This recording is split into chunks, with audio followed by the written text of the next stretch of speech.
This video is sponsored by Squarespace. Whether you need a domain, a website, or an online store, make your next move with Squarespace. How are you doing, you wonderful nerds? Scott here, and I want to share a little pet peeve of mine with you. Whenever we see Superman's homeworld of Krypton in any media that has sound in it, the Kryptonians, for being aliens, always seem to have some sort of American or British accent. And look, I don't mind that they're speaking English since I can't be bothered with subtitles, but I would at least like to hear a little bit more of Krypton's culture whenever characters talked. Of course, that does raise a question. What does the Kryptonian accent sound like? Or rather, what should it sound like? And this is kind of a tricky question to answer, which is why I'm not going to be the one doing it today. I'm actually on vacation right now in California. My big old bald head is getting sunburn right on the tippy top. So instead, we're going to hand this one over to Orem from Orem's Comics, and he can explain all about the language of Krypton and what the Kryptonian accent should indeed sound like. Take it away. Clark Kent, Superman, is one of the most popular superheroes ever. We all know his story. Shipped away from a burning planet to Earth, where he would be raised by two farmers in the humble town of Smallville, Kansas, and eventually grow up to become one of Earth's greatest defenders. Superman was a champion of truth, justice, and the American way, adopting the country's dialect and flag as his own, even though he was born light years away. Cal arrived when he was a baby, so it makes sense that he would sound like an American from Kansas. But Supergirl is a different story. When Kara got in her pod to escape the fiery destruction of an entire planet, she was a teenager. She'd spent at least 13 years on a planet alien to her own. Her culture, history, and most importantly, dialect were different. Knowing this, it would make logical sense that Supergirl would have some kind of accent foreign to anything found on Earth, or at the very least, something different from an American one, as that would be a pretty big coincidence in and out of continuity with the actual books being made in America. This is even backed up in the comics themselves as recently as Steve Orlando's Supergirl, which started in 2016. Kara doesn't use contractions, speaks more proper than her peers, and is even made fun of at high school for having some weird accent that no one can quite place. And it's not just Kara that sounds like this either. Her father speaks in similar patterns, and honestly, it makes sense that any other aged Kryptonians would sound a certain way. In most adaptations, this holds up. Superman's parents or his Kryptonian villains do have a specific shared accent, but it's almost always a subtle English accent. A sentimental replica of a planet long since vanished. No style at all. I am Zor-el. And I am Lara. We are your parents. Harvesting the core was suicide. It has accelerated the process of implosion. There's no real reason behind this. They could sound American, but because they're alien and these shows/movies are made in America, everyone sounds vaguely English. This is a trope that's been used forever in Hollywood to make a character seem more distinguished, intelligent, evil, foreign, etc. Think the majority of the Empire in Star Wars or the Asgardians in the MCU. Something also worth noting is that Supergirl herself always sounds American in these adaptations. Not just any DNA, my DNA. We'll take Kandor. We'll take my parents. Find that other planet like you said. It's not Ness.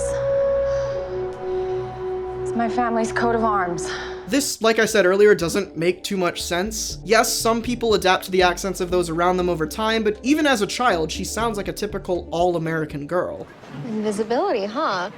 Was that your superpower, Kenny Lee? This is either an oversight by the writers or a simple casting choice, which is more likely to be the case. Besides, studies have shown that babies develop accents as early as 6 months old, so this is mostly irrelevant. You could also argue that because of a Kryptonian's inherent genius-level intellect, their brains allow them to adapt their accent to whatever language they're speaking at the time, which, sure, that's definitely a possibility, which lends more credence to them sounding English, but it also means that Superman would have an English accent, seeing as the Kryptonians attain accents through biology, not growth. It's just a bit too tangential, seeing as we're basing this on how humans speak. Anyway, nothing so far has sounded different from any accents we have here on Earth, just repurposing things for the sake of simplicity, really. Even when Chadwick Boseman plays Black Panther, a Marvel character from the fictional country of Wakanda, he gives him an accent that's derived from an African dialect, but is different enough to sound unique. How long do you think you can keep your friends safe from me? So what is this specific Kryptonian accent that is talked about in the comics then? The movies and TV shows sure aren't helping. Let's step back a bit to Supergirl's origin. As discussed earlier, when Supergirl arrives on Earth, she has very strong memories and experiences with Krypton and its culture. Her entire dialect is Kryptonian, which includes her manner of speaking and language, which are combined to form an accent. We don't have a whole lot of examples of what the Kryptonian language exactly sounds like outside of the subtle English,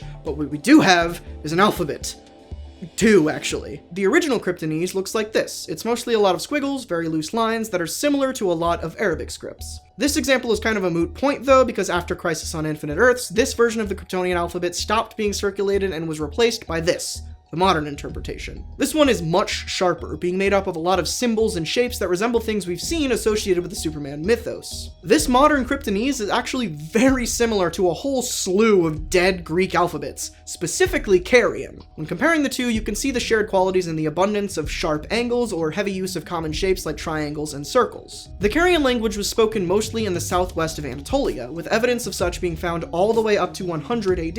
In the modern world, Anatolia has become Turkey, which has a Latin-based script incredibly similar to the English alphabet, which looks nothing like Kryptonese. So, unless we can go back in time and speak to some Carians, we probably won't have an exact approximation of what Kryptonians sound like, but I would be willing to say that they should sound Turkish over English though, as that makes a tiny bit more sense. You hear that, Melissa Benoist? I'm challenging you. You better start taking some dialect lessons. I want me a Turkish Supergirl. Thanks for watching. Language is fascinating. Thank you so much for filling in while I am away. I promise that I will be back with brand new videos. In fact, we have a Superman one coming up very soon.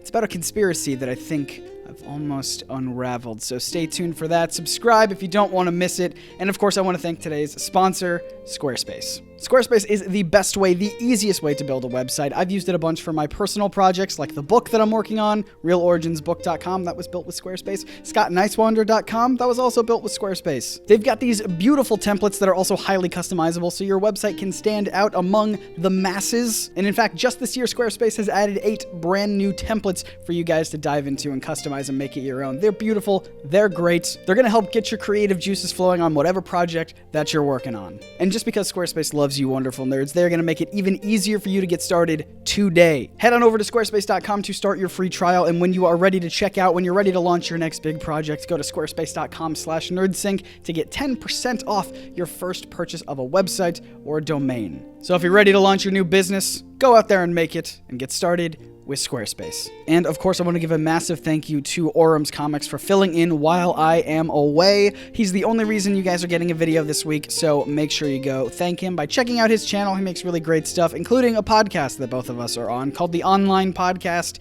You're just gonna have to listen to it to understand what it's about, but it's kind of fun.